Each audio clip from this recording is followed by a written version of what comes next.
मेरी 5 वर्ष की लड़की मिनी से घड़ी भर भी बोले बिना रहा नहीं जाता था। एक दिन वह सवेरे सवेरे ही बोली, बाबूजी, रामदयाल दरबान है ना, वह काक को कौवा कहता है। वह कुछ जानता नहीं ना बाबूजी। मेरे कुछ कहने से पहले ही उसने दूसरी बात छेड़ दी। देखो बाबूजी, भोला कहता है आकाश में हाथी सूंड से पानी फेंकता है, इसी से वर्षा होती है। अच्छा बाबूजी, भोला झूठ बोलता है ना?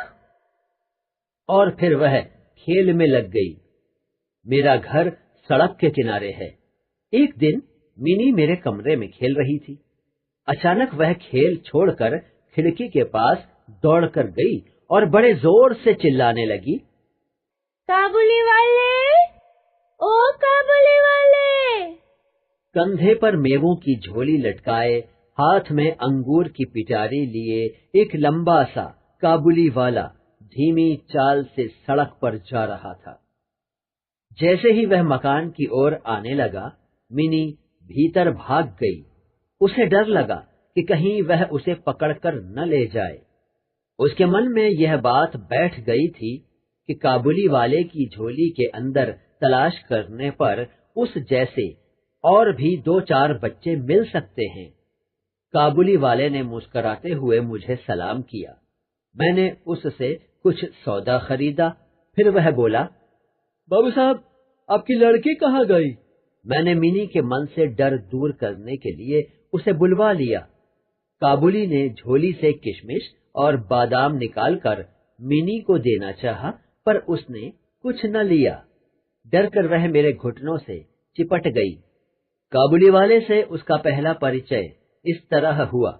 कुछ दिन बाद मैं किसी जरूरी काम से बाहर जा रहा था। मैंने देखा कि मिनी काबुली से खूब बातें कर रही है और काबुली मुस्कुराता हुआ सुन रहा है। मिनी की झोली बादाम और किशमिश से भरी हुई थी। मैंने काबुली को अठन्नी देते हुए कहा, इसे यह सब क्यों दे दिया? अब मत देना। फिर मैं बाहर चला गया। कुछ देर तक काबुली वाला मिनी से बातें करता रहा। जाते समय वह अठन्नी मिनी की झोली में डाल गया। जब मैं घर लौटा तो देखा कि मिनी की माँ काबुली वाले से अठन्नी लेने के कारण उस पर खूब गुस्सा हो रही है। काबुली वाला प्रतिदिन आता रहा। उसने किशमिश बादाम दे देकर मिनी के छोटे से हृदय पर काफी अधिकार जमा लिया। दोनों में बड़ी बड़ी बातें होती और वे खूब हंसते।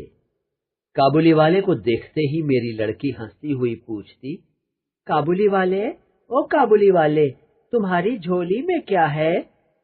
वह हंसता हुआ कहता, हाथी। फिर वह मिनी से कहता, तुम ससुराल कब जाओगी? इस पर वह उल्टे रहमत से पूछती, तुम ससुराल कब जाओगे? रहमत अपना मोटा घूंसा तान कर कहता, हम ससुर को मारेगा। इस पर मिनी खूब हंसती। हर साल सर्दियों के अंत में काबुली अपने देश चला जाता। जाने से पहले वह सब लोगों से पैसा वसूल करने में लगा रहता। उसे घर घर घूमना पड़ता, मगर फिर भी प्रतिदिन वह मिनी से एक बार मिल जाता। एक दिन सवेरे मैं अपने कमरे में बैठा कुछ काम कर रहा था। ठीक उसी समय सड़क पर बड़े जोर का शोर सुनाई दिया। देखा तो पाया कि अपने उस रहमत को 2 सिपाही बांधे ले जा रहे हैं। रहमत के कुर्ते पर खून के दाग हैं और एक सिपाही के हाथ में खून से सना हुआ छुरा। कुछ सिपाहियों से और कुछ रहमत के मुंह से सुना कि हमारे पड़ोस में रहने वाले एक आदमी ने रहमत से एक चादर खरीदी थी। उसके कुछ रुपए उस पर बाकी थे, जिन्हें देने से उसने इनकार कर दिया था। बस इसी पर दोनों में बात बढ़ गई और काबुली ने उसे छुरा मार दिया। इतने में काबुली वाले कहती हुई मिनी घर से निकल आई। रहमत का चेहरा क्षण भर के लिए खिल उठा। मिनी ने आते ही उससे पूछा, तुम ससुराल कब जाओगे? रहमत ने हंसकर कहा, वही तो जा रहा हूँ। रहमत को लगा कि मिनी उसके उत्तर से प्रसन्न नहीं हुई। तब उसने घूंसा दिखाकर कहा, ससुर को मारता, पर क्या करूं, हाथ बंधे हुए हैं। छुरा चलाने के अपराध में रहमत को कई साल की सजा हो गई। काबुली का ख्याल धीरे धीरे मेरे मन से बिल्कुल उतर गया और मिनी भी उसे भूल गई। कई साल बीत गए। आज मेरी मिनी का विवाह है। लोग आ जा रहे हैं। मैं अपने कमरे में बैठा हुआ खर्च का हिसाब लिख रहा था। इतने में रहमत सलाम करके एक ओर खड़ा हो गया। पहले तो मैं उसे पहचान ही न सका। उसके पास न तो झोली थी और न चेहरे पर पहले जैसी खुशी। अंत में उसकी ओर ध्यान से देखकर पहचाना कि यह रहमत है।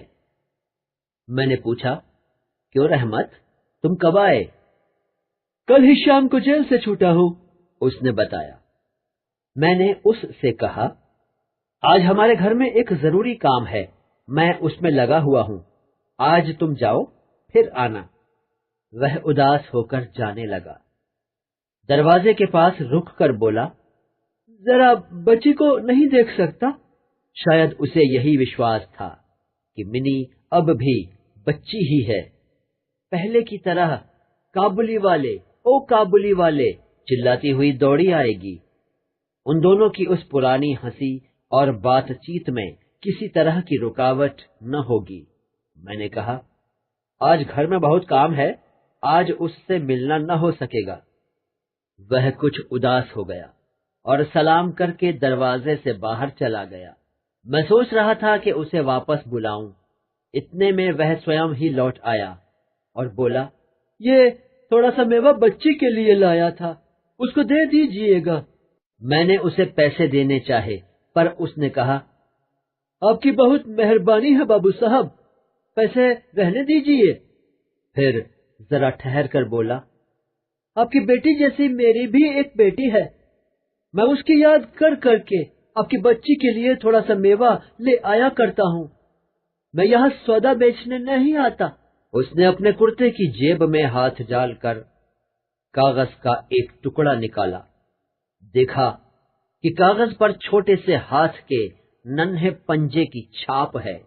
हाथ में थोड़ी सी कालिख लगाकर कागज पर उसकी छाप ले ली गई है। अपनी बेटी की इस याद को छाती से लगाकर रहमत हर साल कोलकाता के गली कूचों में सौदा बेचने आता था। यह देखकर मेरी आंखें भर आईं। सब कुछ भूलकर मैंने उसी समय मिनी को बाहर बुलाया। विवाह की पूरी पोशाक और गहने पहने मिनी शर्म से सिकुड़ी मेरे पास आकर खड़ी हो गई। उसे देखकर रहमत काबुली पहले तो सक पका गया। उससे पहले जैसी बातचीत करते न बना। बाद में वह हंसता हुआ बोला, लल्ली सास के घर जा रही है क्या?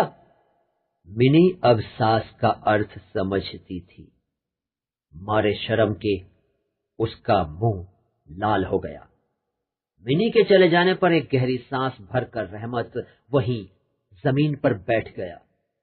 उसकी समझ में यह बात एकाएक स्पष्ट हो उठी कि उसकी बेटी भी इतने दिनों में बड़ी हो गई होगी। इन 8 वर्षों में उसका क्या हुआ कौन जाने। वह उसकी याद में खो गया। मैंने कुछ रुपए निकालकर उसके हाथ में दिए और कहा, रहमत, तुम अपनी बेटी के पास अपने देश चले जाओ। हेलो दोस्तों, कैसे हैं आप सब? हमारी कहानियाँ देखने के लिए हमारे चैनल को सब्सक्राइब कीजिए और हाँ, बेल आइकॉन पर क्लिक करना मत भूलिएगा।